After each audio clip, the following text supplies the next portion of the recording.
like PSP numbers or something, and I wasn't sure what that acronym was. Oh, that's criminal sexual penetration. Oh, So okay. those are, yeah, sexual assault calls, basically. Oh, okay. All right. Okay, well, I think we have a quorum, so let's go ahead and get started. As I said earlier, we have a full agenda. So this is the Northeast Community Policing Council. Our mission is to promote and maintain inclusive, respectful, and cooperative interactions between the community and the Albuquerque Police Department to ensure constitutional community policing reforms are met and sustained, and also to comply with the paragraphs specifically in the CASA that relate to the community policing councils and community engagement. Let's see.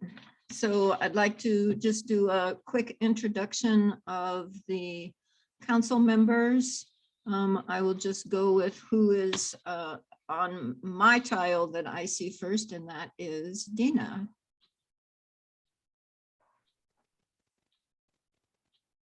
All right, okay, there we go. Good evening. Thank you guys for joining us. We appreciate your participation in these meetings. I think it's important that we gather as a community, so thank you for that.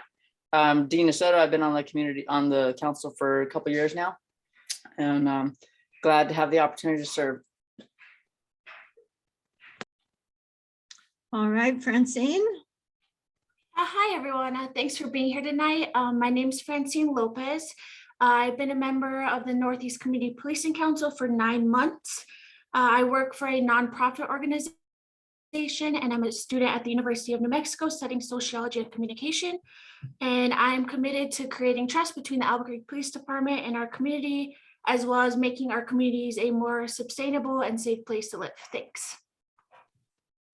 Okay. Willie. Hi, I'm Willie Orr. I'm a mostly retired physician, and I've been on the council for about 8 months, somewhat shorter than Francine. And I concur with people saying I'm glad you all are here. And my focus has always been is to make sure that the Albuquerque Police Department and the public community work well together so that we can ensure a safe and productive community. Thank you. Cassandra. Cassandra Morrison. I've been on the council for over 3 years, going on 4. Retired sergeant from the Albuquerque Police Department, serving the Field Service Bureau for many, many years. Retired out of the Southeast Area Command and now live and work in the Northeast Area Command. Thank you for joining us this evening. And Troy. Hello, I am Troy Taylor. I've been on the board for 5 years. I've been living here in Albuquerque for 10, although my grandparents have been here forever, so this is the second home for me. Now, first home, I do have 2 children, a total of 4 children, so they keep me active and involved, and you might see them pop in the screen from time to time, but definitely here and on the board to be a voice for you and to hopefully help bridge that gap. Just like everyone else has said, we are here for you. We're here. If you have any questions, concerns, issues, please share them with us, email us, talk to us. Let us know what's going on, and we'll be more than happy to express your concerns best we can. Thank you. Okay, thank you. Okay, so the October agenda, I think there was one correction that Willie pointed out in the statistics for the polling, and that was for the in-person meeting when we had the poll question in August, when people felt comfortable meeting in person. And so I think the percentages for that were, I think I wrote down 48% for in-person and 58% for people that weren't quite ready to go public yet. And I think the 48 should have been 42. So if Martisa, could you change that in the minutes? Also, there was I think a description, I think it was Terrence was saying something, and I'm not real sure. I just saw it in the chat. The Black visceral movement, and I think visceral was just an adjective. I don't think it was a specific term, but if anybody knows any different, please let me know. So maybe we can just strike that word from the minutes. So I wanted to say thank you to Willie for keeping an eye open for the correctness of the minutes. So based on those two changes to the minutes, are there any other changes that need to be made to the September minutes? Okay, could I get a motion to approve September minutes? I move Motion to to approve. approve. Second. All in favor? Aye. Okay, motion passes. And amend or approve the meeting or the meeting agenda for this evening. One thing I would like to add is under new business, we have 2 interviews that we are looking at setting up for October 18th to interview for candidates for the council. So that should probably be added. And then under community events, Nicole Rogers is actually with the Office of Equity and Inclusion, not Diversity. So that was my error. So if we could change that. And let's see.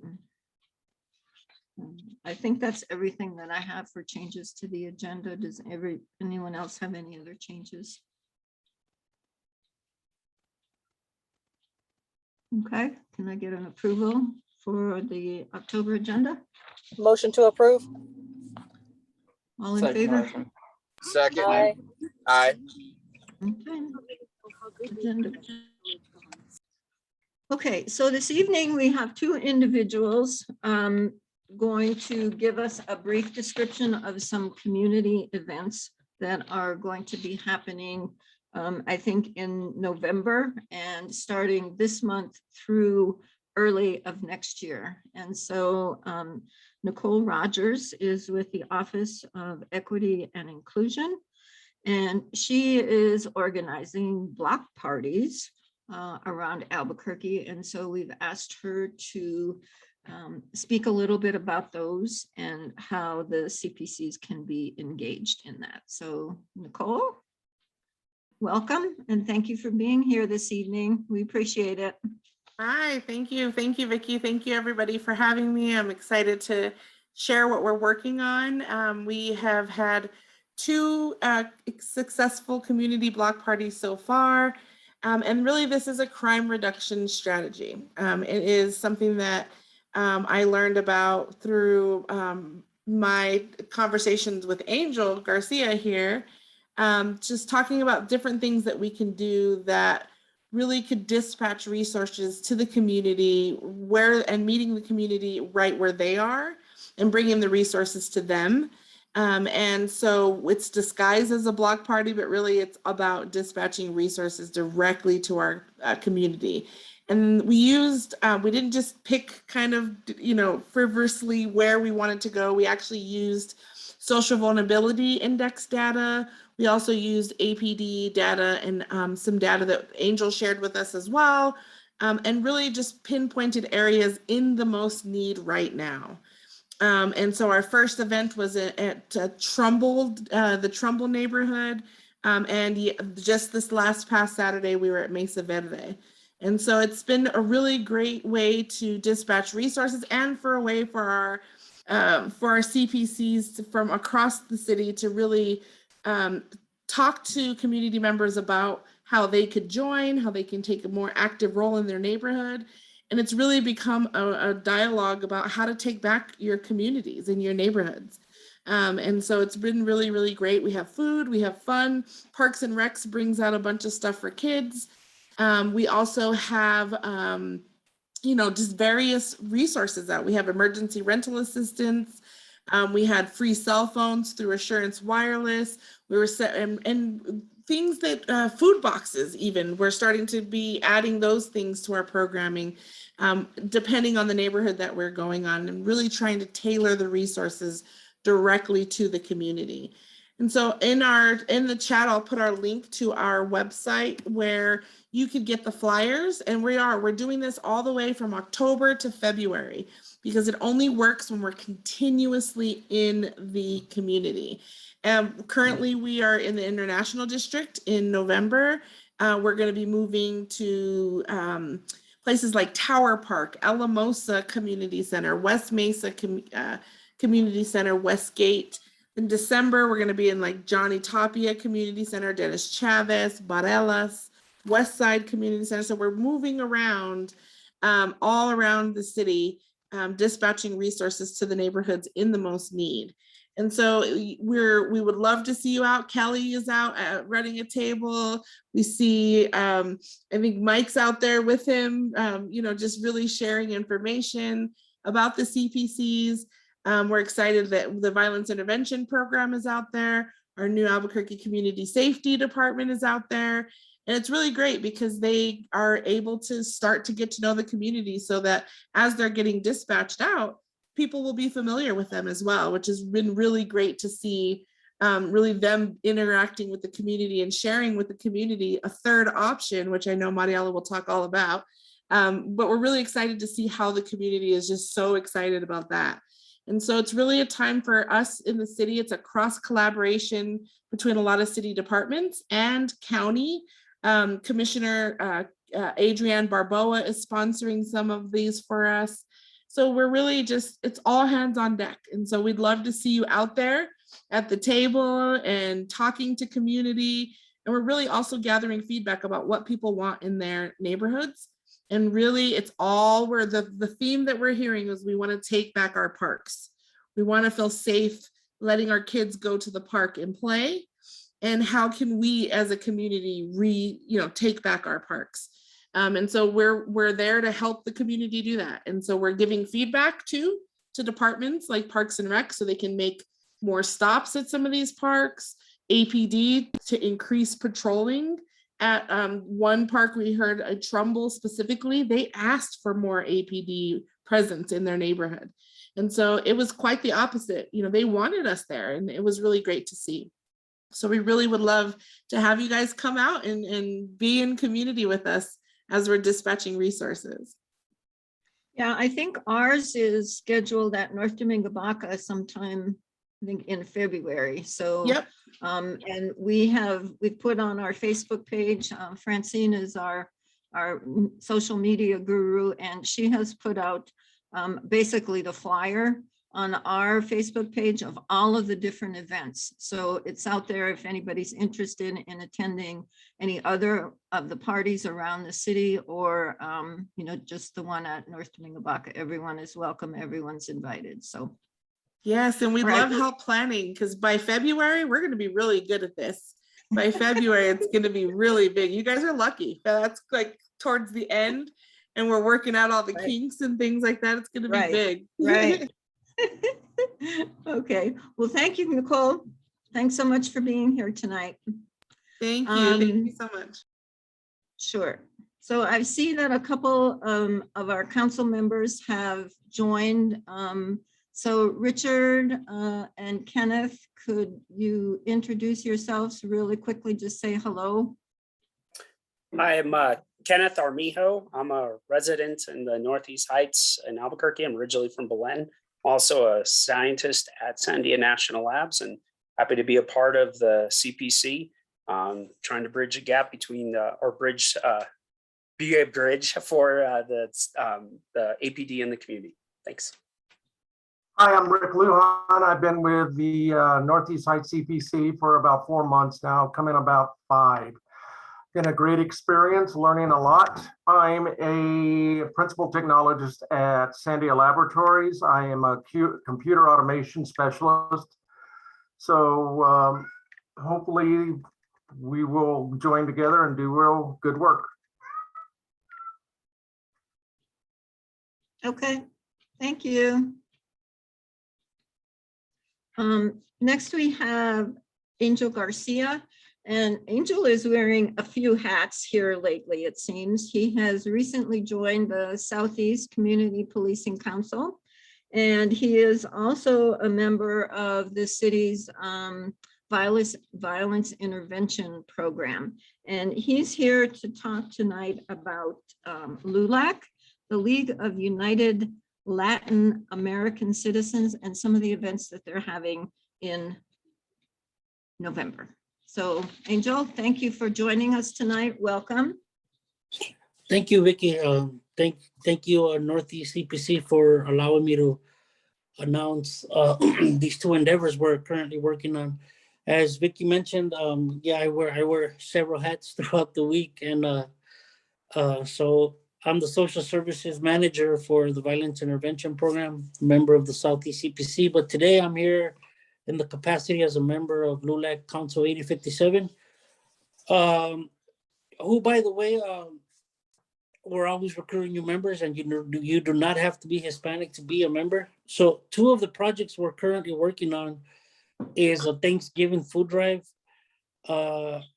Last year we set out to feed 10 families, and we had whole Thanksgiving dinners. We ended up feeding 120 families. We ended up feeding 120 families that were in need. I believe like 20 plus were veteran families as well. So this year we're trying to do it a little bit bigger. We actually partnered with Nicole and the Office of Equity and Inclusion. This year we're setting our sights on at least 300. So what we're asking for, we will purchase all the turkeys and all that, but what we're asking for is just help with the non-perishables. If anybody would like to donate, like anything canned, like canned vegetables or anything, yams, what's that red stuff called? Cranberry sauce, or even like packets of mashed potatoes. That would definitely help us out, and it'll go a long way for us to feed these families in the communities. And we're gonna be handing out those dinners at the November 20th event, one of the community block parties. So we're asking for donations for that. And then another endeavor we have going on is called Bear Brigade, where we're asking the community to donate stuffed bears to us, or stuffed animals. And what we're gonna do with these is that come December, we're gonna donate all the animals we collect to APD so that they could give to their field officers. So when APD field officer encounters a child in the streets, they could give them a little bear or something, you know. So we're and that's part of LULAC has many partnerships right now with APD. We're working on several things, but this is one of the things that we would like to help bridge that divide between the community and bring APD and the community closer, you know. So those, yeah, we're just asking for those 2 donations of the food drive and then the Bear Brigade. I did put my name, my office address, and my number in the chat. So if anybody wants to donate, you could give me a call, or you could drop by my office, and I'll take stuff there. But yeah, so if you guys have any questions, my number's in the chat. Just feel free to reach out to me, or else Kelly has my email address too, or he can get a hold of me at all times. Okay, so we have a question in the chat that says, where do we get more information on the food drive? So should they just give you a call? Yeah, they could go ahead and Ask give a me a question? Yeah, they could go ahead and give me a call, and I'll be happy to answer any questions or walk them through anything. Yeah. Are there other drop-off locations for the food and for the stuffed animals other than your office on 4th Street? So there's one, Bessie's. It's off of Atrisco and Central, and then we have another one in the west side. But and you know what? I would also be, I would definitely be willing to go pick up anywhere. I will also do that, you know, if I don't really know any spots in the Northeast, but if the CPC has a spot where people could take things, I would definitely go once a week to pick things up, that's no issue. That's no problem. Okay, Yeah, so thank you guys for this time and have a great meeting. It sounds like you're gonna have a great meeting. Mariela knocks it out the park every time I've heard her speak. Angel, this is Rick Lujan with CPC. How do you go about joining LULAC? My dad was a member of LULAC in El Paso, so I know it's a great organization. Oh yeah, wonderful. Yeah, if you want, just we have membership packets that include the application and all that. But if you want, just give me a call and I'll definitely touch base with you. Okay, do you have a website here for the local? I do. I believe it's nmlulac.org. Okay, I'll look it up and everything like that. I really have supported LULAC through my parents, you know, for years and years and years. And yeah, it's a great endeavor here. Thank you. Yeah, we work on a lot of cool stuff. You know, we were involved in the Vanessa Guillen Act, where we're trying to get a third party to investigate all allegations of sexual misconduct instead of the chain of command. You know, Right. There's a lot of things that we're involved in. But yeah, we'd love to have you, Richard. Okay, thank you. I'd like to go over there and approach my neighborhood association. Maybe we'll do a challenge to the other neighborhood associations on how much poundage we can gather for you for canned goods. You know, Yeah. we'll set up a challenge and say, hey, we've got 50 pounds, you know, come beat us. And we're McKinley. So let's see what we can do for you. Hey, thank you. We really appreciate it. Right. Thank you very much. so what is the last day to donate for both of these events, Angel? Well, for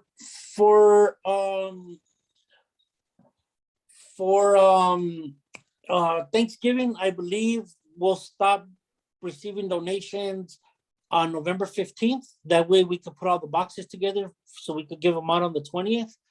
Okay, And then for Bear Brigade, I think we could keep on collecting up okay, until like a few days before Christmas, you know, because there, you know, like I like when Nicole says this, and I've heard her say it in several meetings, that song is a lie. It's not the most wonderful time of the year for everybody, you know. So if we could make one kid smile with a bear, then we want to do that, you know. yeah, definitely. Yeah. Okay. So thank you all for this time. I really appreciate you guys. Okay, all right, well, thank you, we appreciate you too. Angel, before you go, this is Dina Soto. I just want to say, if you need a place to have people drop off either the bears or donations for the Thanksgiving stuff, they can drop them off at the Academy in the CTU unit on 2nd Street. So. Oh, cool. I didn't know that. So thanks, Dina. Good Sure. to see you Okay. again. Long time no see. Yeah, it's been a while. Yeah. All right. Thank you guys. Appreciate care. your Okay, time. take care. All right, so that gets us to our panel discussion this evening. We had talked at our executive council meeting last month about the speakers and what we wanted to talk about, and mental health issues, people experiencing homelessness, people experiencing behavioral and mental health issues. We talked quite a bit about, and so we thought that it would be good to have a couple of people that are down in the trenches doing the work, helping with those individuals and those services. Talk a little bit tonight about your organization, the services that you're providing, and how CIT and the new safety department is working together, how the community safety department is handling calls, like how many calls have you taken, just kind of, you know, where you're going, what you're seeing, how's the funding, how's the staffing, are you looking at adding more clinicians, just those types of things for CIT and for the community safety department. So Mariela, would you like to go first? Sure, happy to do that. Can everybody hear me okay? Great. Yes. Well, I have a presentation. I'm a visual person and many of you might have already seen pieces of this. It kind of has evolved during the last year. So would it be okay if I shared, Vicki? Sure, absolutely. Great. Kelly, oh, okay. You've already taken care of that. Thanks, Kelly. Let's get it from the beginning. Maybe could be my computer is calling me quits. So let me try to get this back up. Well, we could give it a second, but we're very excited. As you mentioned, we were in the Washington Post this morning, or I guess it was, I think yesterday it went published and we're on the front cover. So we're very excited about this department. We've had a lot of successes and already, and we've only been a month implemented. So give me a second and I'm just gonna pull this right back up. Okay. Yeah, I think we've done enough Zooms to know that sometimes we have technology glitches, so this is nothing unusual. I know. I should turn my computer off at some point in my life, but it just kind of always stays on. All right, here it is. I know sometimes I'm afraid to turn mine off. All right, here we go. And just while you're getting ready, I did see a message in the chat from Gary Ho, and I just wanted to let him know that we had talked about having Q&A and chat available in the Zoom meetings, and we decided that it was way too much for us to manage both of those and conduct a meeting and ask questions. So what we have asked in our agenda and our registration, that if you have questions, you can email them to me or just use the chat. It's just with Q&A and chat, it's, it was just too much for us to handle. So that was just an answer to Gary's question. Okay, so Mariela. Great. Can everybody see my screen? Yes. Great. So again, we're the community safety department. We're about a month and about a week implemented, but who's counting. And so we, again, for most of you, I think have seen my presentations and heard about the community safety department. It's a third branch to public safety. We're going to nonviolent, non-medical 911 calls for service. We've been going out to a variety of calls, and I'll go into some of the types of calls that we specifically go to, but they're very, they kind of cover mental behavioral health, homelessness, addiction, and lots of non-behavioral health issues that come with things like needle pickups and abandoned vehicles, as well as just a variety of calls that we're getting that don't necessarily fall into one bucket or another. As you can see, our org chart, we are growing. And I'll send everything, so you guys are more than welcome to have this for your records. But you can see is it on your website? This one's not, it just because it's the always presentation on your website. Oh, okay. It's not, it's just because it's always evolving. So we would have to update it probably weekly. But I can definitely send it to you, because that way you guys have it. So we have four different types of responders. So pretty much they're all being filled at this point. We started with our mobile crisis team, and this is our co-responder model. And this is where Matt and I have really worked the closest together with the CIT unit. This is what had already been implemented, I believe, since 2017-18, and it had been originally contracted out to one of our favorite providers, HopeWorks. However, they were really struggling to keep their clinicians. And I don't know that, what the struggle was there. It could have been pay, it could have been just overload, but it was definitely having some struggles keeping folks. And so when ACS came to the ideation of it. And then as we got moving, we decided that we thought we'd bring it in-house just to see how that would work. And it's been fantastic. So this is a partnership with Bernalillo County. And so we have, should be a total of 8 clinicians that are paired with either a police officer, a firefighter, or a sheriff, a police officer in the BCSO department. And these folks go out to our highest acuity calls, and I'll have some numbers on them as well. Then we have our behavioral health responders, and this is our largest division. These are individuals who have backgrounds in social work, they're peer support workers. Some of them are clinicians as well. And they go out to, these are non-law enforcement, they go out in teams of 2, and they go out to all the more of a low acuity call. We originally thought we would stick with like a potential 4 or 5 on the scale from 1 to 5 on dispatch. But what we're finding is that we're able to go to even higher acuity calls as long as there's not any sort of like dangerous situation at the moment. So we're really just calling it low acuity calls. And then we have our street outreach and resource coordinators. We have 2 individuals who are really working cross-departmental. So they work with family and community, they work with the police, they work with our solid waste, and then they will most importantly work with partners across the city. So their job is really to help with coordination with partners across the city to really do large types of street outreach in which we can really impact higher numbers and get people to better providers that can really take on that intensive case management that a lot of these folks need. And then the last type of responder that we have is our community responders.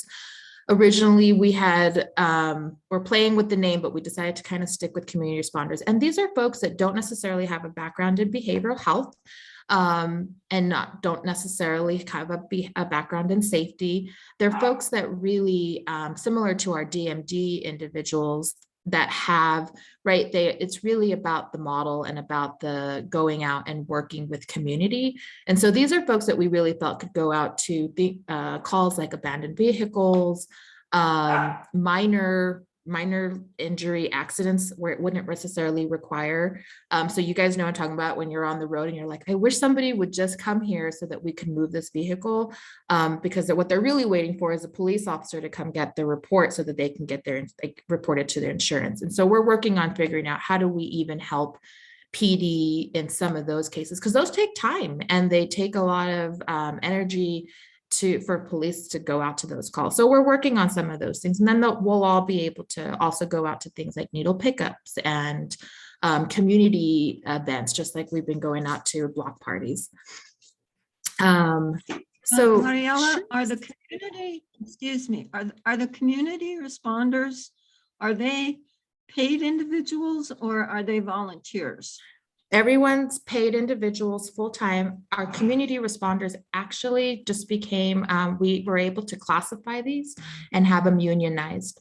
So these are our first, and we're actually very excited about it, just because it's definitely a way that we see really helps protect these types of new responders and hopefully ensure some longevity in the program and the department that we're looking to do. So these will be these new positions have taken us longer because we've been trying to classify them for some sustainability for ACS.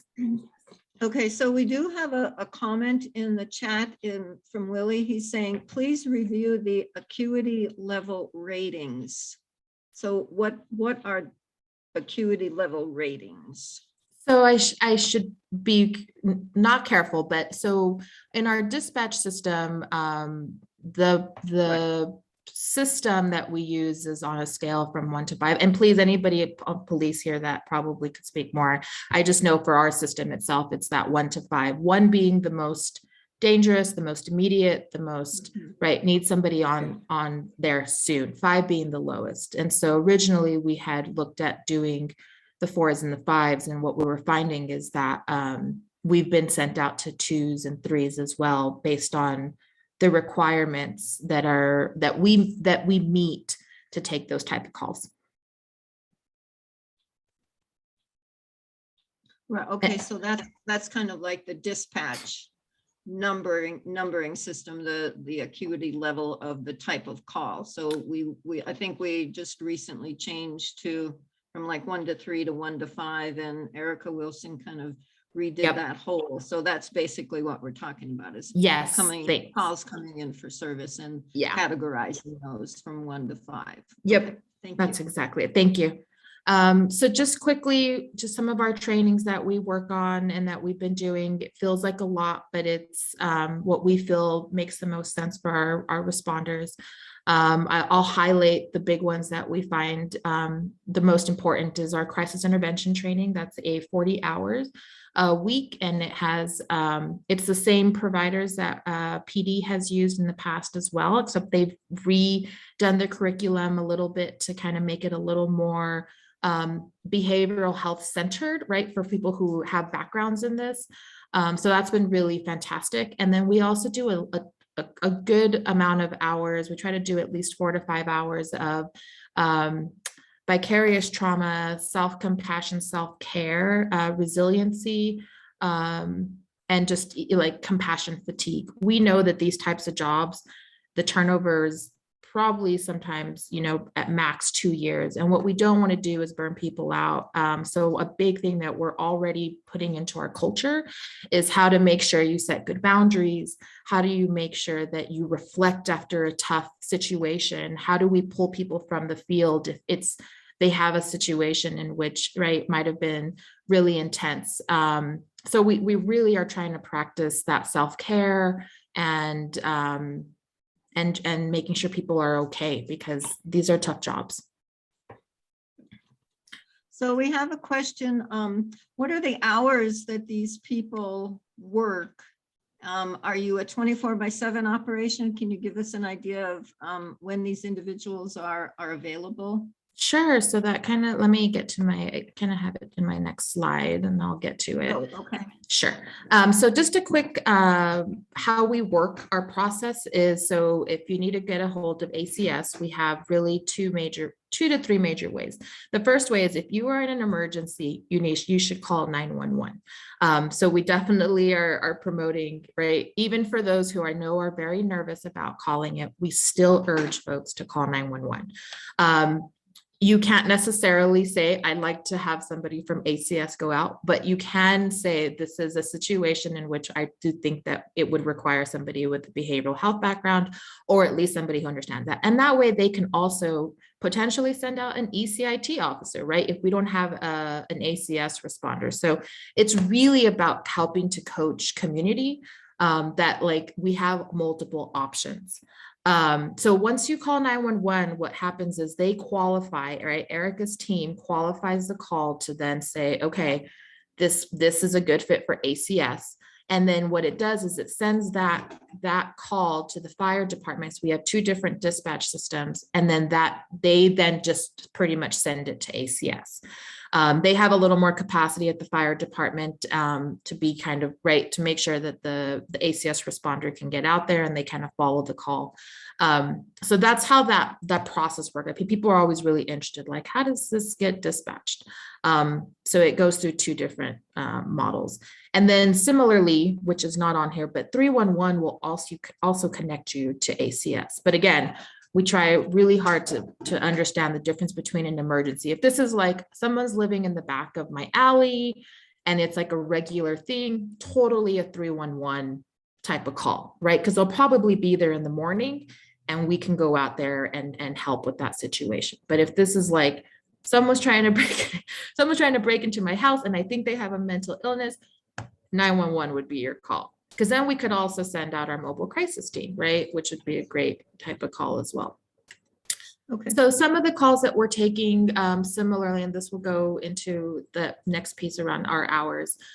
So this is what we've decided to start with. It's not to say that we'll stay here, but this will generate what we think enough calls.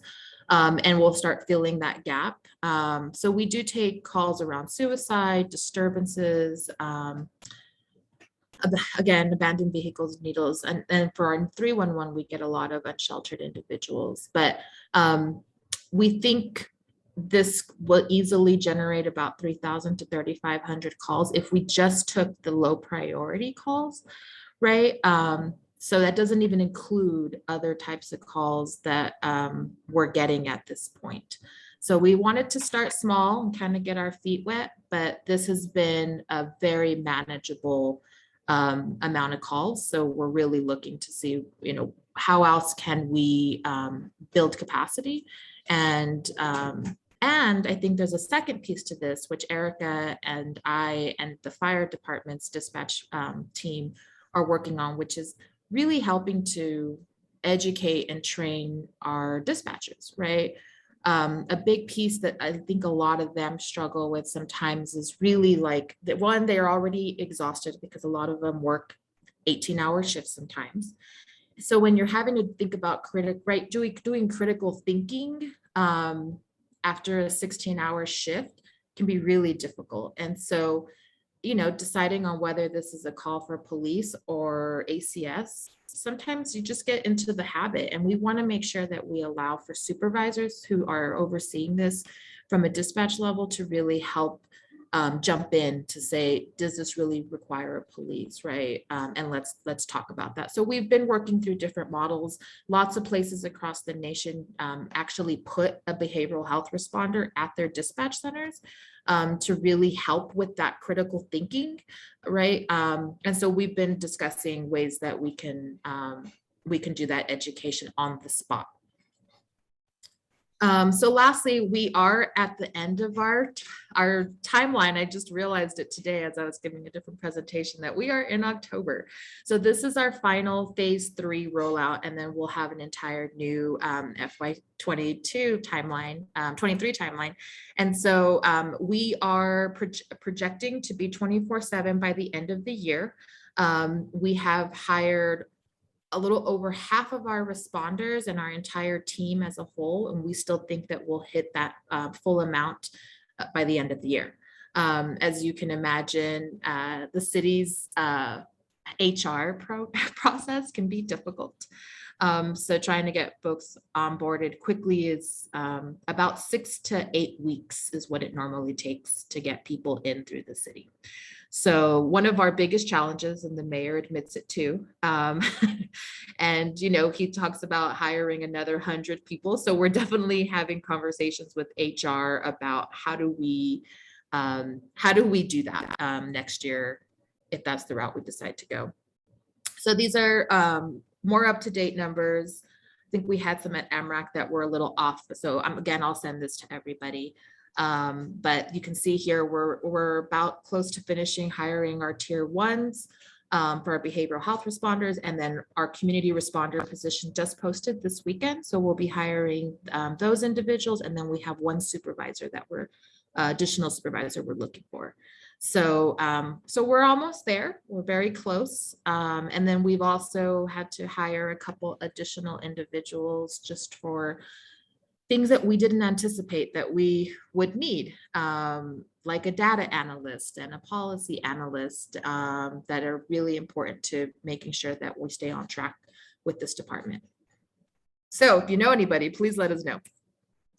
So just to give you some information on calls. So we've taken, this is from 8:30 to 10:01. Last week, we had a very busy week, and so we haven't been able to do the analytics very well yet. So I didn't want to share numbers that weren't necessarily 100% ready. But we've increased our call volume now from an average of 9 calls a day to about an average of 15. And what we really can take is about 30 a day is what I predict is probably when we start to hit capacity. We have not had to really call APD out. The few that we did have were very specific. It was actually the opposite. Like police called us to go out to the scene because they realized we needed to have a behavioral health responder go out. So that was really fantastic. These were referrals.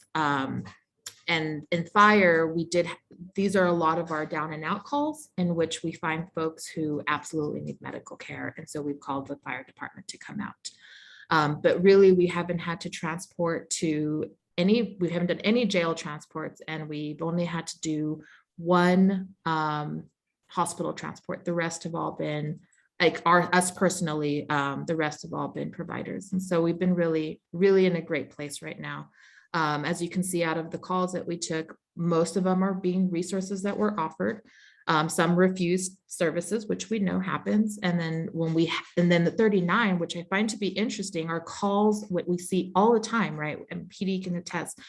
You get the call, you go out, and there's nobody there. And so I'm just glad that those 39 calls didn't waste time of our police department.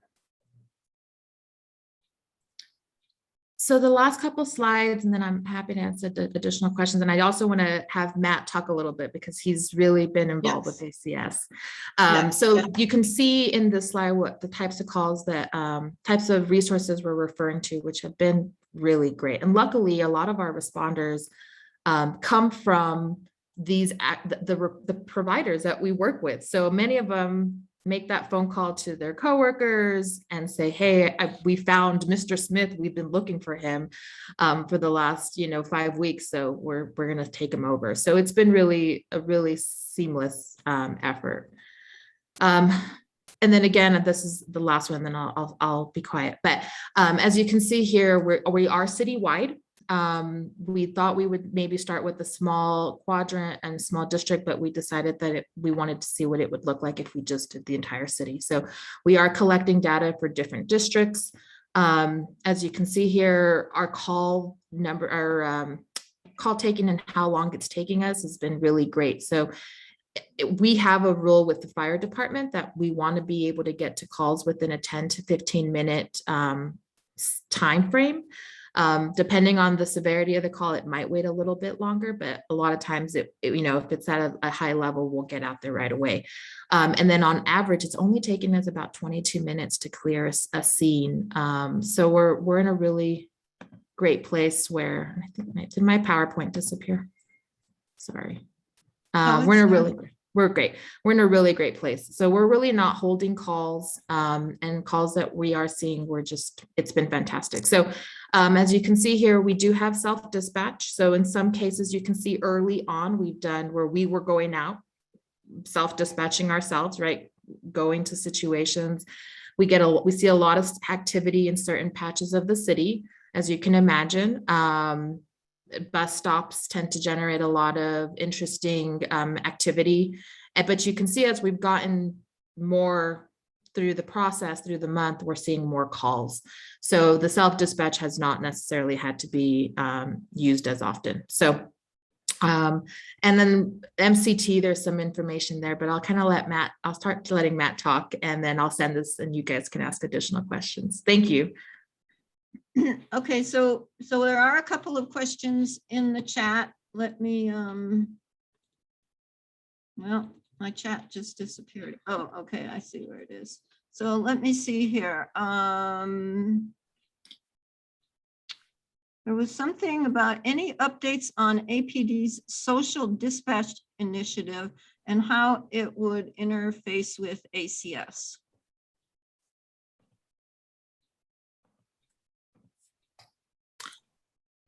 So Matt, I don't know if you want to give an update. As far as I know, I think it was a program that was a really great idea. I don't necessarily know if it's been implemented or what the activity looks like with that. Yeah, just to get everybody kind of up to speed on social dispatch. So this was a concept where an officer, say on graveyard in those hours, kind of late at night where people are sleeping, wouldn't actually contact the person that's unsheltered outside. But would kind of note their location. And then the idea was a provider would follow up in the morning. Unfortunately, the city's had a really hard time finding providers willing to do that work. And so as it stands right now, we've got a ton of data and nothing to do with it. And so unless a contract comes along or provider steps up to do that work, I think social dispatch is kind of dead in the water. Long term, ideally, those would be ACS calls eventually, but we're not there yet. Okay. The next one is just a comment from Elaine Maestas. Thank you, Commander Dietzel and Mariela, for the work that you all have put into this. I'm sincerely grateful. We needed this kind of department years ago. Let's see, then Yes, then Peggy says agreed. Great to see this and progress growing in both systems and capacity. Then could you answer the question about the hours? Are you 24/7? I think you said you were going to go 24/7 at the end of the year, but what currently are you working? Are you working nights, weekends, day shifts? Kind of what's the schedule for folks now? So currently, so our first cohort, we had, we only have enough for 3 units. So we have been staffing 8 to 5, a little, sometimes it's about 8 to 6, depending on the situation. And so while our second cohort of responders is in training, that should end by the end of this month. And then we'll be able to be we'll be able to do 7 days a week, and it'll be 6 a.m. to 8 p.m.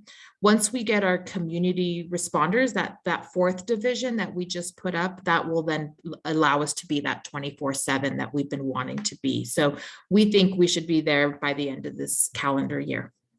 Okay. How do you define success? Well, there's lots of ways, but my favorite way to define success is by numbers and by data. So really our big thing is making sure that we can, one, collect the immediate data that we collect. So we collect data from our CAD. We also have our own collection, our own form, an internal document that we use to collect qualitative data. And then hopefully long-term, we'll be able to collect data that will hopefully show the impact that ACS is even having on the police department. And that's a big success indicator for us, right?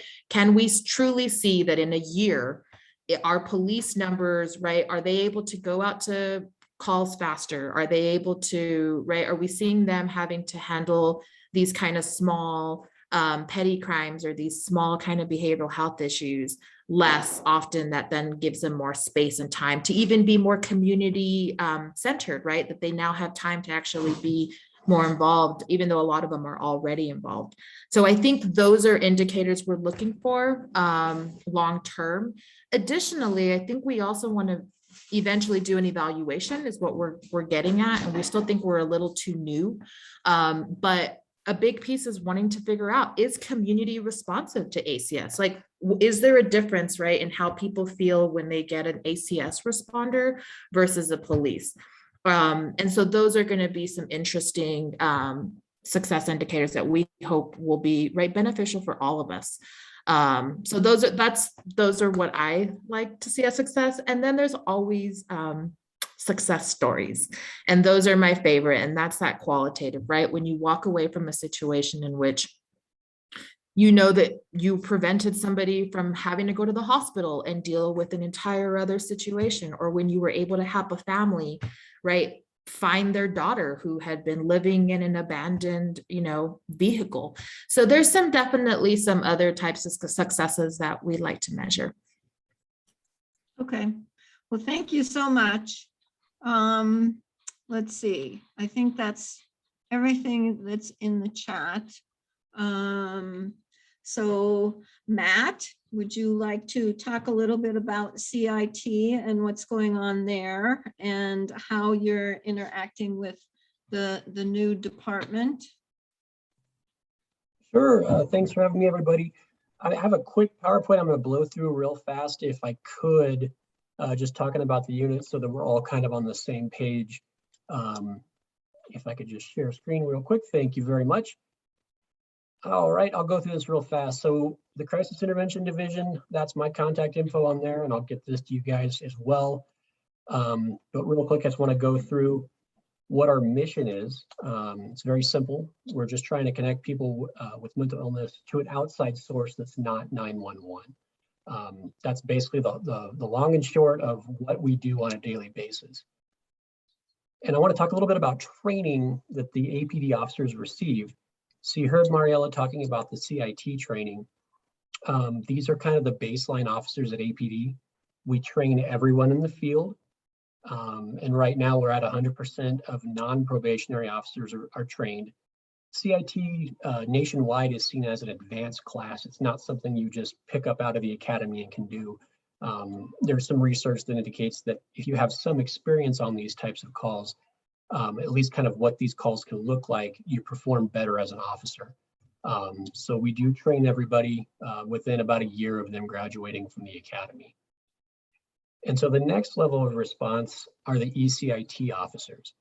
And we have about 200. In fact, this morning I looked at the numbers, there's 208 in the field right now. There's additional officers spread out throughout APD and specialized units. But we really focus on the field because the field tends to respond to incidents as they happen. Emergencies, you know, the biggest crisis experts at APD are field officers because they see it every single day. So I just wanted to give you all an idea of what those officers respond to. These are generally the highest risk calls that APD experiences will generally go to an ECIT officer, at least in the behavioral health realm. And as Mariela talked about, this is where we pair with ACS quite a bit. So the officer half of the team is an ECIT officer, and the clinician half of the team is an ACS independently licensed clinician. We have 4 teams working 7 days a week, and the general hours are about 10 a.m. to 10 p.m. Our data internally tells us that most of the behavioral health calls that APD gets are between 10 a.m. and 10 p.m. Now, there are outliers. There's calls at 3 o'clock in the morning where there's not a mobile crisis team working, but there are ECIT officers on every single shift in every part of the city, all over the place. So we do fill in those gaps with the officers, but these mobile crisis teams, they generally work day shift and swing shift hours based on what we see. So I just want to give a quick overview of what the division looks like. So we have a total of 15 detectives. They're split between home visits and coordinators. The coordinators down there at the bottom do all the training. The home visit detectives do follow-ups based on officer referrals. And I'll show you what that looks like on the next slide. So everybody always wants to know what a case looks like. So here in the red, you've got a referral from a field officer or the mobile crisis team. So an officer goes out to a 911 call, recognizes that behavioral health is a factor in what's going on, and then sends it to our unit. The sergeant will screen the call, and it'll make a decision on whether or not it's going to a civilian in our unit or to a sworn detective. And the biggest determinant on that is kind of the violence level. Are they threatening suicide with a firearm? It's probably going to go to a detective. If it's kind of a medication issue, or a lot of the cases with some of the elderly people that we work with, will end up going to a civilian in Coast. And that's the Crisis Outreach and Support Team. The next step is it gets staffed with one of our clinicians to kind of get a second opinion on what the sergeant assigned, kind of look for danger and look for clues that we can use to help that person out. And we always start with a phone call, because again, you don't necessarily want the police knocking on your door unannounced. So we give the person an idea of what we do, what our role is. We don't make arrests. We don't do any kind of criminal enforcement whatsoever. We get all that kind of out in the open. And then once we have enough trust, we'll ask to do a home visit and we'll go check on them. But the ultimate goal, as I said earlier, is to connect them to somebody that's not a police officer, that's not in the 911 system, but an actual provider. When we close a case, we staff it with both the the clinician and the supervisor again, and then we close the case. Now, I wish that they would never ever reopen cases, but that's not the case. So people in crisis come in and out of crisis pretty regularly. Something can happen, a new event. Lately, we've seen a lot of, unfortunately, dogs dying for some reason. Pets are dying right now, and so it'll push someone back into a 911 situation. But that just kind of gives you all an idea of how that cycle works and the work that the home visit detectives do. Here's a couple of pictures of what a home visit may look like. We don't wear uniforms, but we do have to have our equipment. And so we kind of walk the line between a uniform and casual. And usually it's just a vest that says police on it. And you see here one of the clinicians kind of talking about a case as we wait for the door to open. And that's it. I'll stop sharing, and I'm happy to answer any questions you guys might have. And I know you have more questions for Mariela, so I'll get off the stage. So Matt, how will your team, CIT and ACS, will you be working with the administrators and the management at the Gateway Center once that gets up and running? Will that be an option for you to take individuals that are needing services, or is that more like long-term housing for those people, for those individuals? Ideally, we will be taking people to the Gateway Center pretty often, and it depends on what the capabilities end up being. Right now, it'd be amazing to be able to transport someone to shelter that wasn't 20 miles outside of town. That's a long drive for an officer. It's a long time to be out of service. We do it, but it's a hard thing to do. Just being able to go up Gibson and drop somebody off, it'll save the police department tons of time. Okay, let's see. We have another question. So if it appears to be an armed person at risk and that person refuses help, then what happens? Or an armed person threatening suicide, for example. Sure. So one of the things that we learned from the settlement agreement is that if somebody is armed and threatening suicide in their home, maybe we shouldn't call them out to us. It's probably a bad idea. So one of the things the settlement agreement kind of mandated was a policy where if someone's in their house and they're suicidal and they're not threatening anybody else but themselves, you do what you can to get them to come out to you safely. But if they will not, APD will eventually provide crisis access numbers. We'll provide some resources we can over the phone. We'll do public address announcements to make sure that person knows that we're out there. But eventually, if we're not making progress, we will leave the area. This was due to the fact that too many times we would activate the tactical unit, the person would come out with a firearm and something tragic would happen. So we call that scenario disengagement. And so there's other follow-up steps after the disengagement happens. So the field officers leave, they'll send the report over to my unit. My unit will start looking at their background, their history. We'll call them, we'll get an idea of where they're at, and hopefully contact them when they're at a better place where they can interact with us without a violent outcome.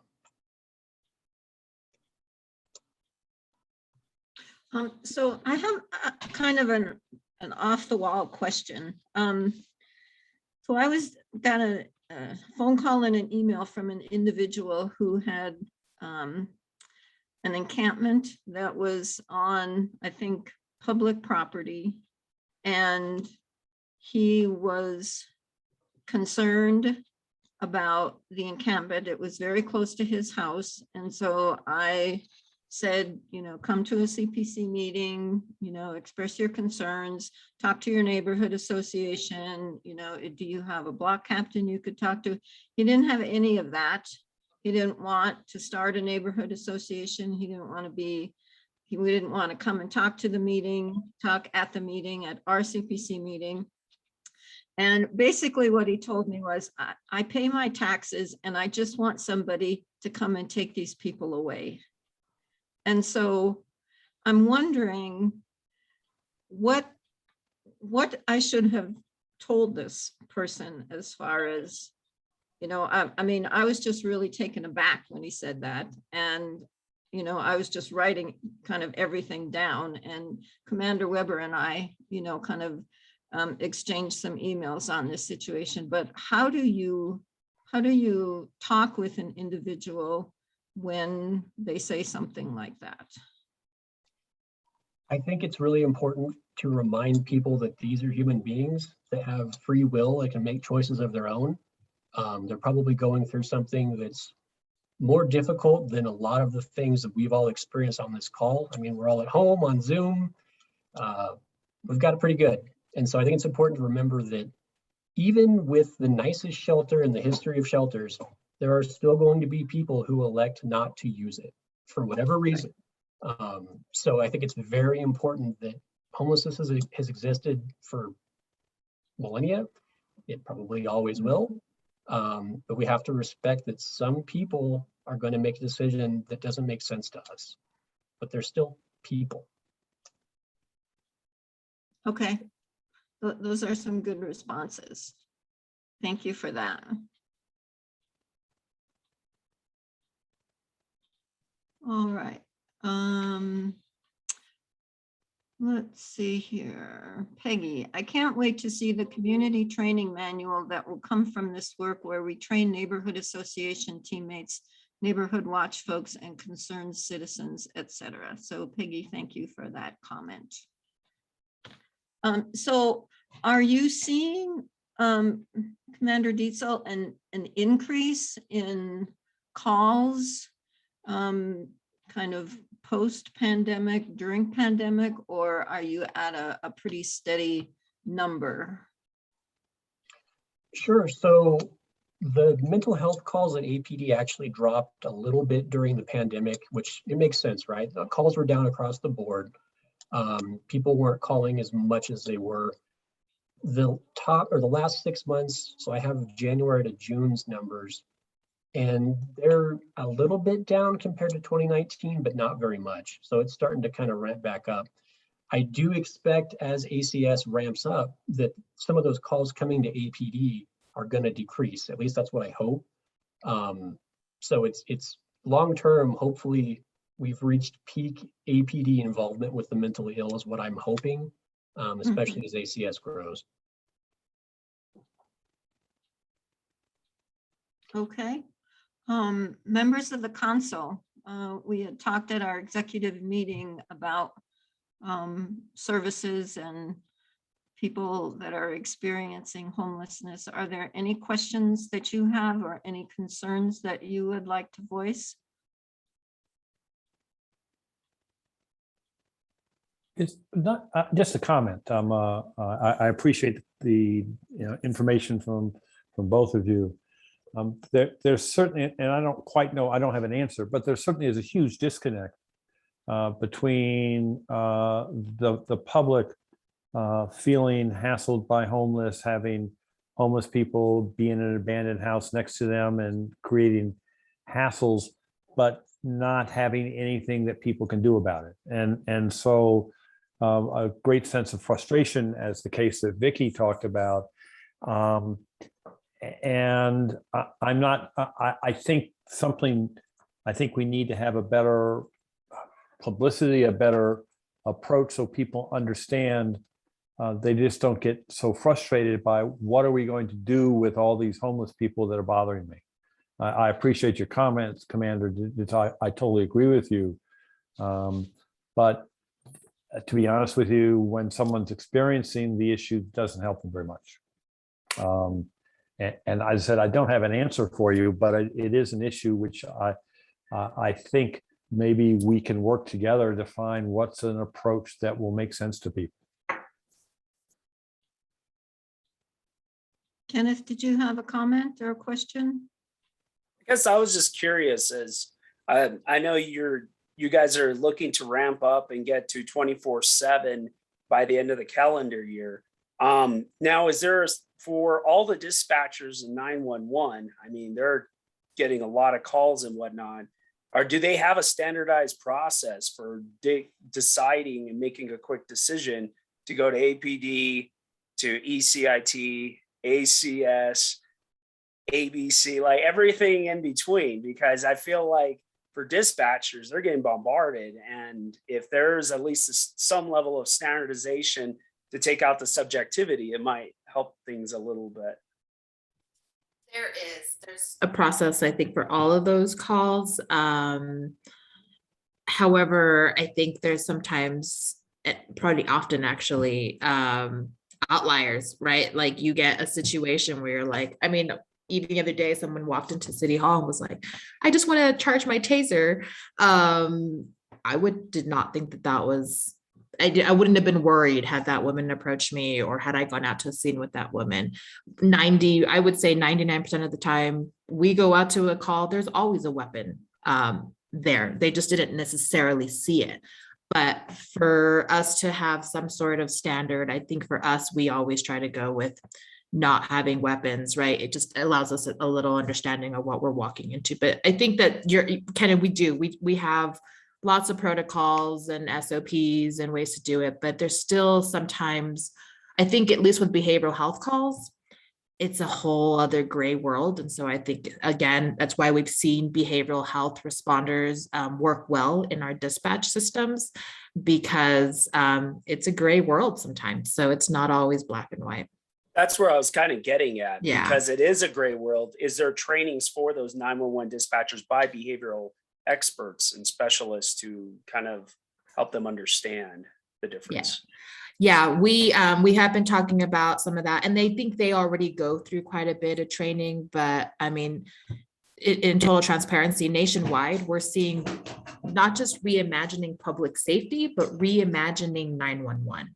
And so it's a whole other movement in which we're seeing cities across the nation having to rethink how they bring on dispatchers and what kind of training they go through and what kind of backgrounds they're looking for. Because it's completely changing the game in regards to public safety when we really think about the gray scenarios that people deal with, and that it's not always a crime, right? We shouldn't treat all of it like a crime. So anyways, yeah, it's something that we're working on heavily, and it's costly and timely, right? How do we pull all of our dispatchers who are already working long hours to then say, okay, we're going to go through a 3-day training or whatever it might take. So lots to think about, but yeah, stay tuned, because I think that's where we're headed. Very good. And then the last question, 2 of 2, promise. Just like we had asked this about maybe 8 months ago to the APD, that officers sometimes get into really bad situations. They see a lot of like tough situations in the same light. And so they go through counseling and whatnot. Is there going to be a plan in place for all of these ECIT and ACS folks to also deal with vicarious trauma and counseling just the same like with APD officers? So PD, I think, I don't know how often you guys use Dr. Rosenbaum in that, but we have been considering, we have a wonderful supervisor who's our clinical supervisor, but what we're realizing is that we are going to need an in-house person, just because, it comes up in supervision quite often. It comes up in our meetings. I will tell you the hardest thing, it's not even like the actual work sometimes that's difficult. What it is unfortunately, even though we're able to provide services and that direct right impact at that moment, we're still seeing a lack of greater services. The system is still missing, it has gaps, right? We don't have enough housing, and even for those that want housing. So there's still multiple layers, and that's one of the hardest things that I think we're dealing with as social workers and as behavioral health, is that sometimes we have to leave people in the community, and that is hard because they're not going to go to a shelter because maybe they have pets, and they're not going to leave their dogs. I mean, I don't know if I could. And so, it's like, how do we find folks like that? Housing on the spot, you can't always do it. So I think that's just one example of multiple. I mean, Matt and I this is like our ongoing conversation, right? We need almost like there's very few people who will go out and do a psych evaluation on the spot with an individual. You have to get an appointment, and then you have to hope that they get to their appointment. And that could be 3 weeks from now. And so we don't even know if that person's where that person will be 3 weeks from now. So I think some of those things is what we're working through and collecting information on, so that hopefully we can also be the catalyst part of our department, which is to hopefully change policies and also influence our funders, right? Our state legislator, our federal government, and we're already seeing it now, right? And they're funding MCTs, they're funding providers, they're funding programs who are going to need the capacity. Our job is easy. We can go out and do the work. The hard part is the long-term services that people need. Thank you. Yeah. So I have one more question, and then we should probably wrap up and move to the rest of the agenda. But this came from an individual emailed me this question. I'm not sure who can answer this, but he wants to know, does the city take homeless people from Colorado for the winter And if so, how is it guaranteed that they return to Colorado after the winter? Anybody want to grab that one? I mean, I would say, I'm not even involved in it, but I would say we probably don't do that, but that would be my lay answer. So any comments from city or APD or anyone on this? Sure, I'll take that one. Yeah, the city doesn't do that. We don't take people from other climates. I will say I just got back from Denver and I toured a lot of their homeless facilities. They've got some nice facilities in Denver. So I don't know why they would want to come here. I agree. I mean, there's a migration that happens that we don't necessarily have any control of. I mean, there's different types of migrations for different types of things. Albuquerque's weather is pretty fantastic, but if I was looking for a nice, camping area, I'd probably go even farther south, which we do. We see people go down to Las Cruces and El Paso. And so, that myth is just a myth. We don't bring people. Okay, yeah, okay. Well, thank you both for spending some time with us this evening. And let's see. Troy had his hand up. I think he has a question in here. Has there been any thought or discussion with staff, training and partnership with PSPG and with ADR Troy Rogers? Troy, do you want to explain that a little bit? Yeah, because I know years ago APD was working with, it's called Public Safety Psychology Group with Dr. Troy Rogers for training for longevity. So the question that I'm trying to pose, and I apologize for misspelling a couple of things in there, is has there been any discussion or talk with that group to enhance training for the clinicians, for staff that are currently being trained? Because I know that they do work with different situations, going into different home environments and trying to help prepare. They were doing training with APD and law enforcement for a while. I don't know where it's at or where it's been in the last few years. So. Sure. We actually did train with PSPG for years and years. This was pre-settlement agreement.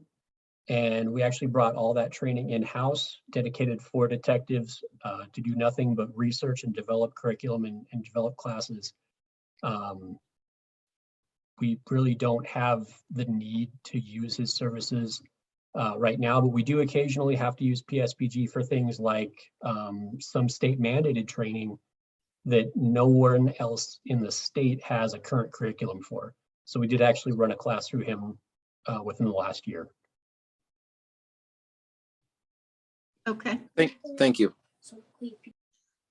Okay, so thank you both for spending time, like I said, with us this evening and giving us your thoughts on where we're going with mental health concerns in the city and especially with ACS.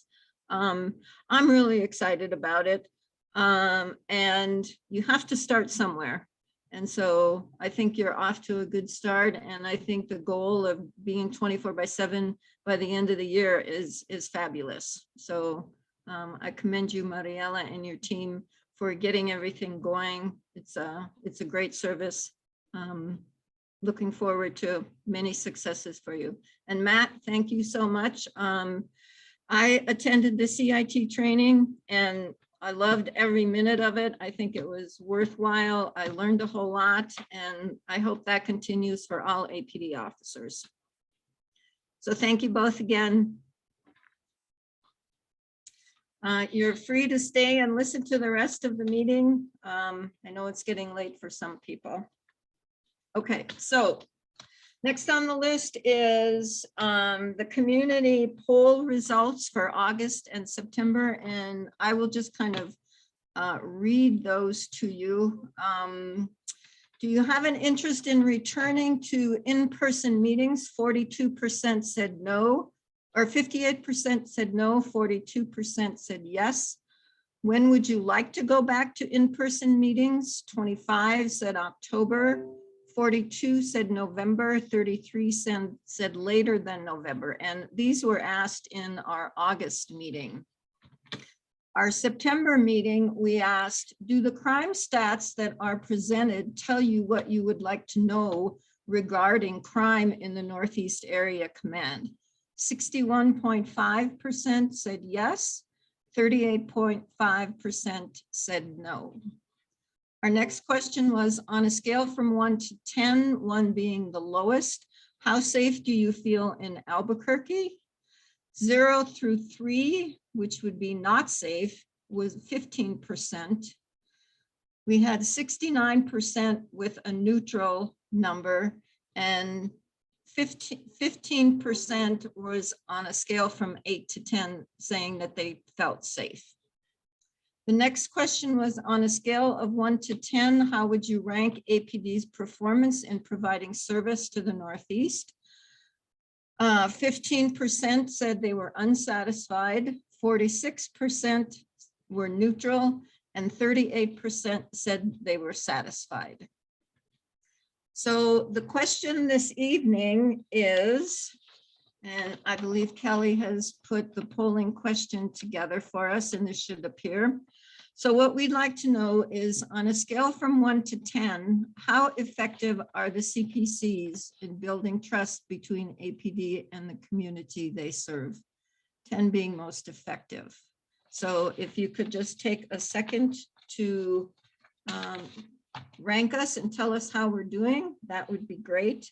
And then we will let you know what the poll came back in our November meeting. How many on the current board work from home? Okay, well, we'll answer that in a minute.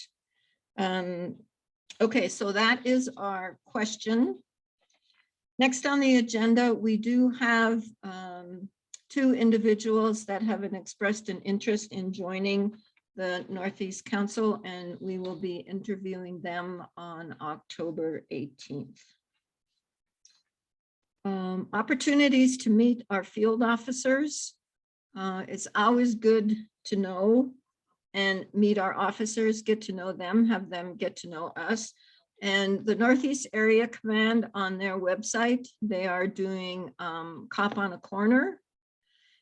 So you can look on the website for those times and locations, and you can go in and meet some of our officers. Let's see, the next item is I'm not sure. There's something going on in the chat here, but I'm not real sure. Somebody's asking about how many on the current board work from home. I don't know. I think we have several people that work from home. I think that deals with him joining the council, I believe. Oh, okay. Well, I'm retired, but I still work, so I just do volunteer work. I think it's probably a combination. There are some people that work from home, some people that go into an office and work, some people are retired. So we're a mixed bag here. Okay, so the last thing is a recommendation that the Northeast Council is looking at putting together based on what we've heard in the news, in the media, on social media, regarding policies and the scrutiny that officers are currently under, especially for minor policy violations. It's a topic that Commander Weber and a few of the council members have discussed in meetings with him. And so what we'd like to do is put together a recommendation to have some type of independent analysis done on the efficacy of the policies that are in place currently and the potential change or update of those policies. And also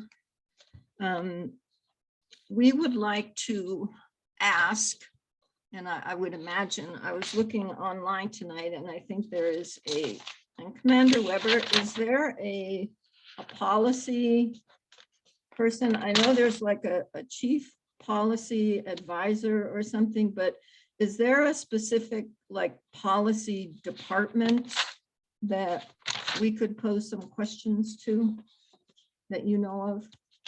Yes, there's a whole process. There's a review board. There is a policy analysis group that looks at policy. There's a whole process in place, but I can email you some contact information for the individual who oversees that or kind of, I guess I shouldn't say oversees, but facilitates that whole process. Okay.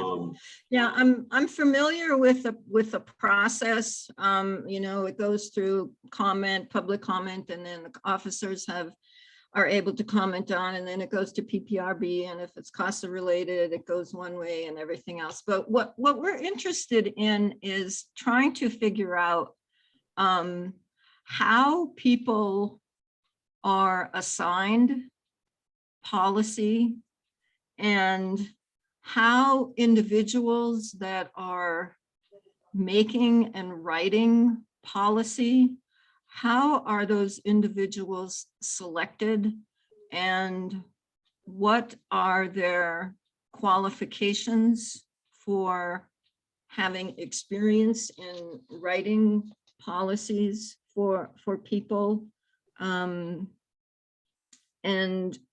you know, who determines when that policy needs to be reviewed, or if a policy needs to be created or written, how is that policy birthed?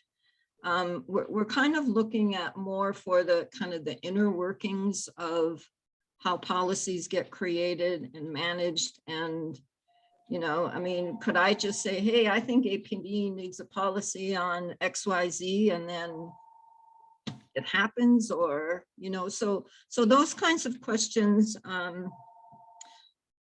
I will put together a list of kind of what we would like to know, and then based on that information, we will put together a recommendation for, you know, policy analysis, policy review. You know, I mean, there's so many damn policies. I mean, there's like over 200 policies, and are some of them duplicated? Do they, you know, I mean, it just seems like it's so overwhelming and seems to me inefficient. And I mean, that's just my personal opinion, but that's a lot of policies for, you know, for an individual officer to have to keep up with. And, you know, we just want to make sure that the policies are fair and they're effective and, you know, they're attainable. And so is the chief of policy the individual that we would send these questions to, or would that be Chief Medina, or how would we get the answer to some of the questions, like the inside workings of the policies? So what I can do is reach out to Patricia, who is kind of our facilitator, and then Commander Waite, who works in compliance. They typically assign policy based on the division that it touches the most. So we talked a little bit about if you're going to do a review of policy on how to respond to a child abuse call, then you will put together, they'll assign out a policy owner who will likely be a supervisor within the juvenile division. And then that person will put together a working group of individuals who you might call subject matter experts. And they don't all have to be from within the department. So it tends to get assigned out based on where it touches. There's a board that reviews policy after it's written. At one point, we had a technical writer that we were working with who would look at the different, but because they go to different divisions, people write differently, people think differently. They were working to clean that up and make sure that all the policies flow the same way, that they're, the grammar is correct, all of those things.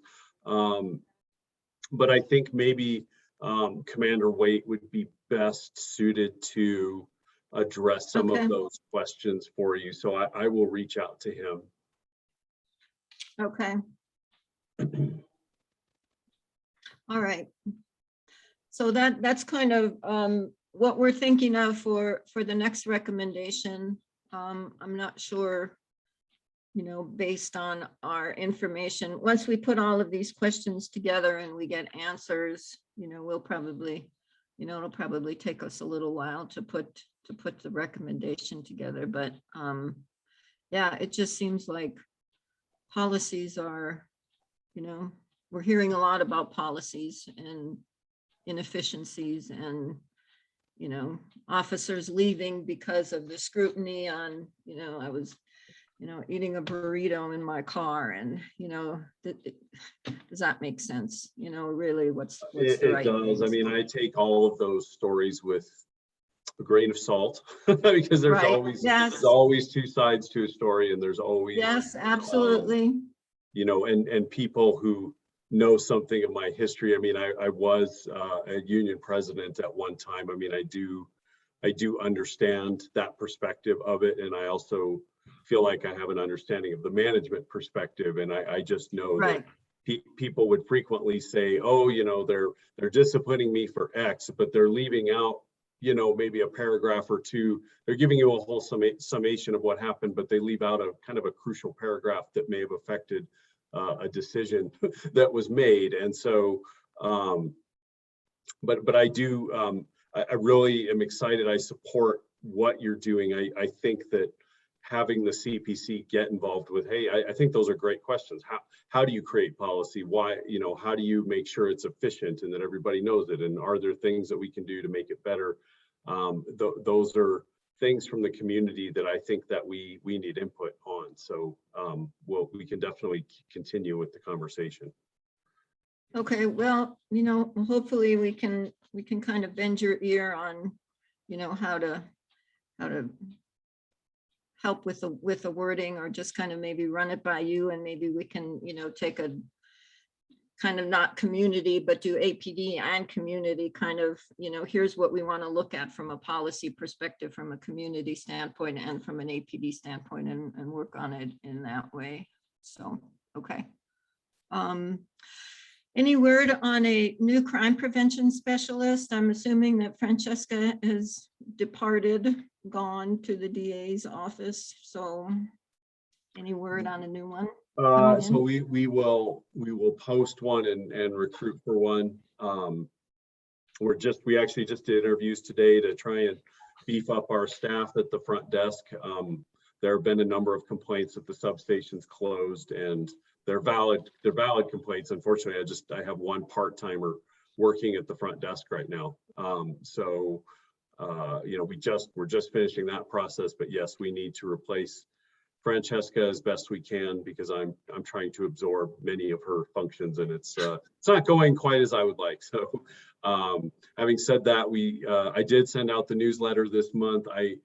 I did not have, when we do a mass email, we obviously blind copy, because not everyone wants their email address out there. So we blind copy. The problem with that was when Francesca left, her email account was locked, and I don't have a way to pull all of her addresses out. So I pulled as many as I had from our neighborhood groups, and as much as I could. But please do forward if you know someone who didn't get the newsletter, who said, where is it this month?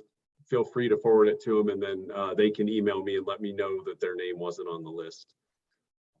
Okay, well, we have probably 330 people on our email list. I mean, if you want, I can send out your newsletter to that email list if you would like me to. I'd be happy to do that. Absolutely. I'm not, some people may get it twice, but They may, but that would be great. We're just, okay.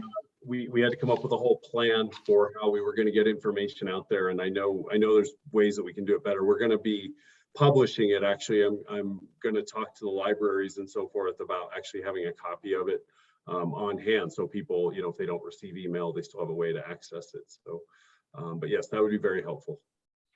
Okay, I can do that. All right, so we've got about 20 minutes left.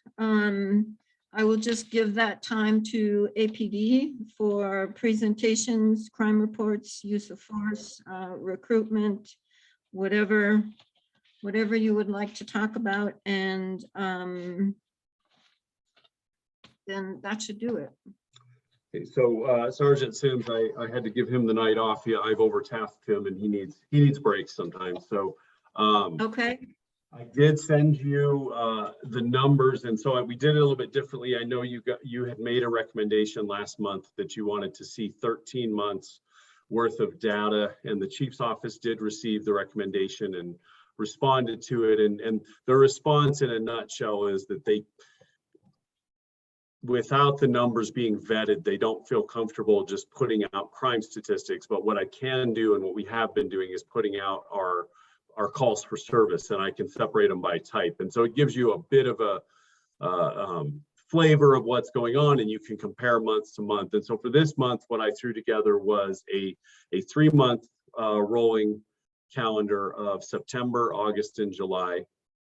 What I broke down the call types, and I listed the number of calls that we had gotten on each thing. So you can look at the 2021 numbers sort of over the last 3 months and look for any trends that might be interesting to you. And then what I thought might be helpful is I put the 2020 numbers next to it, so you can sort of look at and say, well, what was September of 2020 in comparison to September of 2021? There's always a bit of an asterisk when comparing to the year 2020. We refer to it as our asterisk year. We've actually started as a department comparing to 2019 in our internal meetings, because it was such a strange year in terms of things. It was it was difficult for those comparisons to have any meaning, but nonetheless, I did put them there.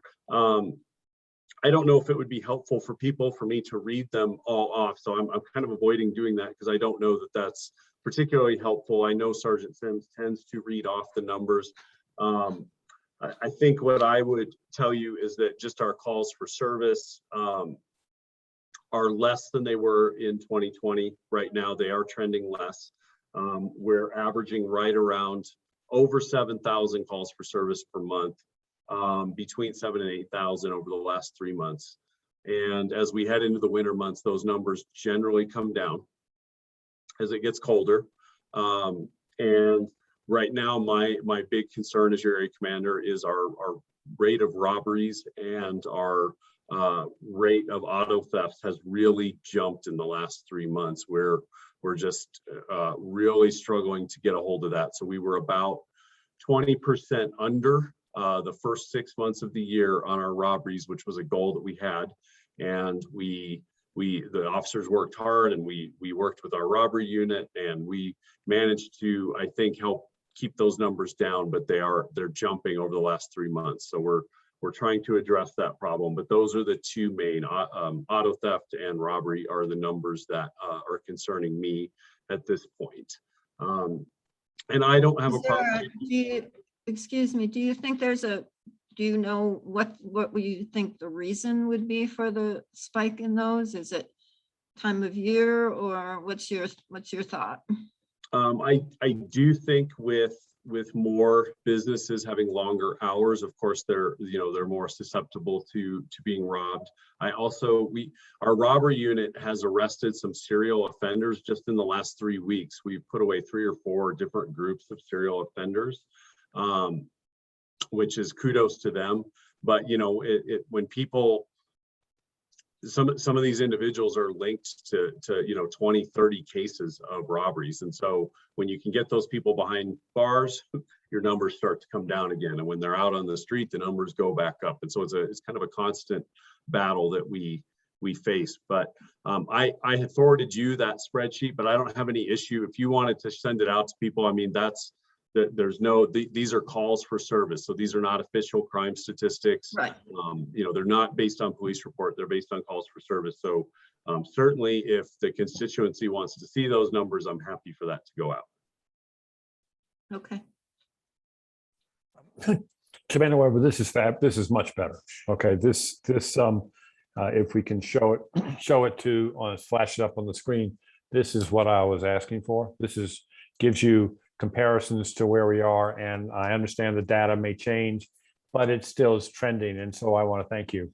This is much more useful. The one thing is how many of the auto, just a quick question, burglaries are when someone comes into an empty building, and robberies are when it's a person to person. Is that what the difference is? Sort of. Sort of. Yeah.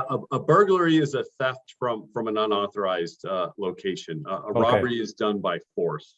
Okay. Or threatened use of force. Okay. Thank you. Go ahead, Billy. No, go ahead, Ken. No, I'm done. I really am. Okay. I was just curious. I mean, if the statistics that Sergeant Sims that gives us at our monthly meetings is already vetted, wouldn't inherently aggregation of all the statistics be already vetted? If I guess that was does it like change based on being able to show it? I'm just curious. It has to go through like a new review and approval process. The numbers that he was giving you are calls for service numbers. They're not. Yeah. I'm sorry. I misunderstood. Yeah, never mind. You're right. Yeah. Thank you. Yeah. Now I know they update the website, and it's a few months behind. It's a work in progress, but they do update the website. Those numbers are vetted. Gotcha. Now I gotcha. Thank you. So we can, okay. so Vicki, could we show those on a monthly or quarterly basis also? Pull those up from the website and just copy them and show them at the meeting? Those crime statistics, which are vetted. Yeah. So, I mean, I can do that. You mean that's not like so okay. instead of showing not just these monthly statistics, which we can compare, but then show what the vetted statistics are, so people get to see what the differences are. And since those are vetted numbers, are real numbers in a way, or we can talk about that at the executive committee if you want. Yeah, I mean, I think there's two different things that we're trying to look at, and I think it's like apples and oranges. And so one of them would be the crime reports that APD sends to the FBI. And so those are, in my mind, those are like the hard numbers, right? We had this number of homicides, this many robberies, this many. I mean, it's broken down into categories. And then the information that Commander Weber and Sergeant Sims presents are the calls that are coming in for service. So a call that comes in as a domestic violence call, and it gets marked as a domestic violence in the call as a call for service, that could change to be completely something different when it goes into the report for the FBI. So we just, as long as we know that there's that difference and that we're not really comparing those two numbers, I think presenting those are okay. Just so that we understand that it's like apples and oranges, that, we just need to understand what those statistics are. So, so there was a question, Commander, what are your thoughts as legalizing marijuana is coming into play this coming year as all states see a rise in crime when it gets legalized in that state? I guess I'd want to see that data. I don't know if that's true.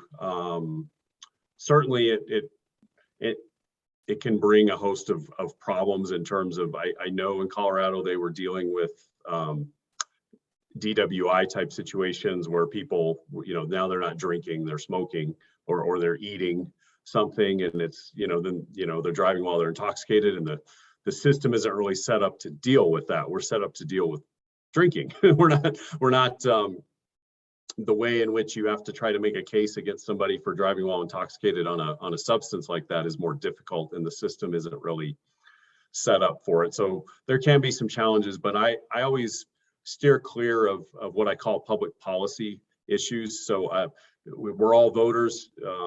People vote the way they vote, and then in the police department, we enforce the laws that are on the books. And if a person believes something is contributing to a rise in crime, that is something to deal with in a public policy front, to have that changed or express discomfort. But I just deal with what's on the books. Okay. Hopefully that answered your question.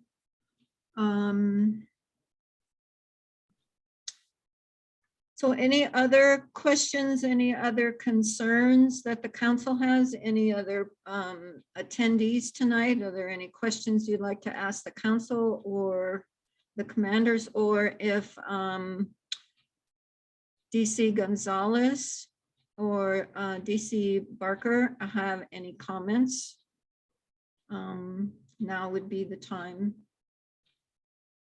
I'm not sure if you're here for moral support for the commander, or if you had something specific that you wanted to speak about tonight.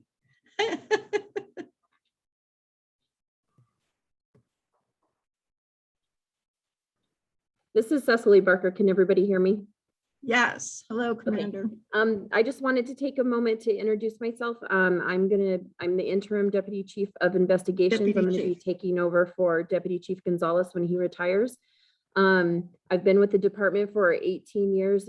Most recently served as a commander and chief of staff in the chief's office, and I'm really excited for this new position, and looking forward to working with everyone.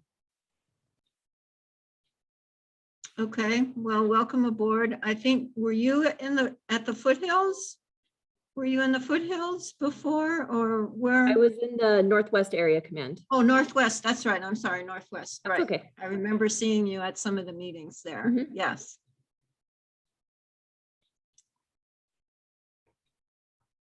Yes, I just want to go ahead and welcome Cecily to the new position. It's been a good 26 years on my part. Looking to the next chapter of my life and spending some quality time with the family and everybody else. So I know DC Barker will do a hell of a job in maintaining those partnerships and continuing the discussions with not only this CPC, but with the rest. So thank you for tonight. It's been very educational with everybody's comments. Okay, well, best of luck to you in your new life. And we have another comment that says, thanks APD and Commander Weber for all your service. And I will second that. We appreciate our officers out there in the field. We appreciate you guys being there, guys and gals being out there for us. We appreciate your service. We want you to stay safe and we want you to stay well. Yeah, I have one quick question, and I appreciate that. One quick question for you before we go. I know we had talked about having the CPC members attend some of the briefings and get to know the officers as a kind of a first step, because I know you're very interested in getting to know the officers, and I'm very happy about that. Has anyone been able to attend? I actually haven't heard from my people. Has anyone on the board been able to actually attend the briefings? I have not been able to. Nor have I, but I'm still looking at time I can do it. Okay. Well, what I will do is just keep forwarding some dates as I get them, and you know, if you're able to, you go, and if not, no worries. Yeah, I would probably. So I'll be honest, I'm not a morning person.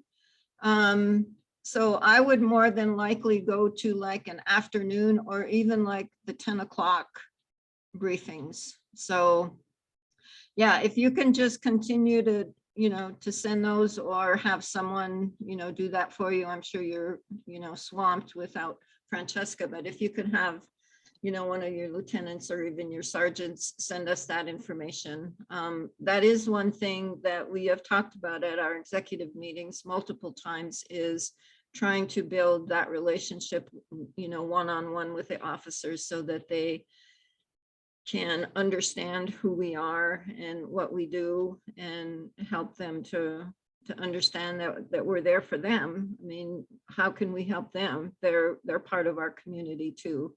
And so I'm encouraging everyone to try to attend those meetings, and any of the coffee with cops or the cop on a corner, anytime we're able to and invited to engage and just get to know the officers. So now Great. that we have new officers coming in with a new bid, it would be good. Understood. So, oh, our ride-along's an option now. Yes. Okay.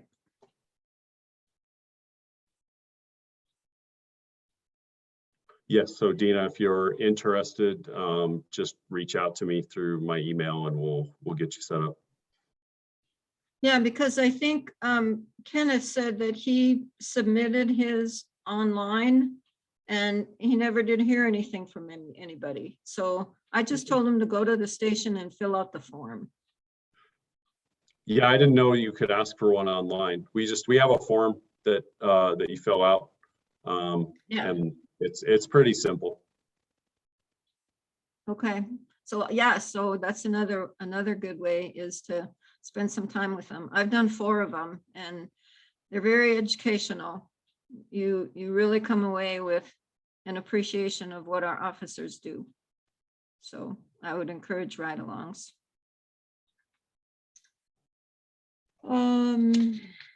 I think that's everything. Kelly, did you have anything that you wanted to mention this evening? No, nothing I can think of. I think it's all been covered. Okay. Motion to adjourn. Your motion to adjourn. Cassandra's ready to get out of here. Me too. Second. Been a long Second. night. Okay. All right, we got 6 minutes. You got 6 minutes back of your life, folks. Take Thank you. care, everybody. Be safe. Thank you, Be guys. well. Thank you, Okay. everybody. Bye. Thanks. Next Bye-bye. time. Commander Weber, Thank I do you. have Commander Oh, Weber, are you still what? on? No, Oh, Yeah. okay. what happened? I'll email him. Okay. All right. All Talk to you right. soon. Sorry. Bye. Right. Hey, Troy. Oh, Is it something that, do you want to email him or do you want me to? I was just gonna ask, because I haven't really got a update on how the 4 officers are doing, if they're still on the force. I was just gonna ask them that quick question. The ones that were in the shooting over here in the Northeast Heights. Yeah, I think I think the 2 that had the least amount of injury, I think they are back to work, but I think they're doing administrative. You know, they're still healing, so I don't think they're in a patrol car. Yeah. The other 2, I think, are still at home healing. That's the last that I heard, but you know, that could change on a daily basis. And it's strange because Officer Eichel, he was the first one that I went on a ride along with. The Oh, one that wow. was Okay. shot in the one that was shot Yeah, in the arm. in the arm. Yeah. Yeah, yeah. Nicest Oh, wow. man you would ever want to meet. I mean, he was just fabulous. And Yeah. so, yeah. But I think everybody's, you know, physically doing well. I think it was probably, you know, obviously traumatic. And so hopefully they're Oh, yeah. taking care of their mental health at the same time. So Hopefully that's so. the last that I heard. So, but you could email him and ask him that Okay. if you, okay. Yeah, sounds good. Thanks. Okay, all right. Thanks, guys. All Check right. you later. Talk to y'all Bye. soon. Bye. Okay.